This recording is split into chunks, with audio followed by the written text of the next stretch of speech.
Assalamualaikum guys. Hari ni kita ada buat tukar cermin belakang produk Azia lama Azia lama.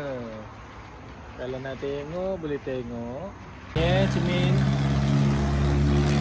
cermin belakang Azia lama Cermin belakang ni dia one layer. Dia one layer. Jadi bila kena hentakan batu atau benda keras, dia automatically akan pecah 1000 guys. Dia tak akan crack macam cermin depan. Cermin depan dia double layer, sebab tu dia akan crack sikit-sikit je. Yang ni satu layer. Tu kita ada cermin ganti yang original juga. Yang ini original Pilkington juga. Ni cerminnya kita tinted dulu lah. Pakai heat gun. Nanti hasil dia dah siap je tu. Okey lah, muka abang pun okey, handsome juga. Nampak mantap.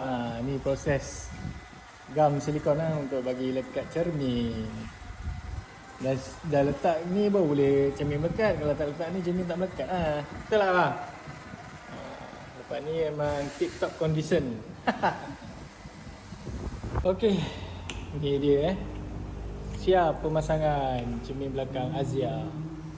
Ni abang Denny dia pasang balik wiper Mantap. Mantap bang Mantap Ya, selfie lah. Video ni. Ni owner pun memang handsome kak.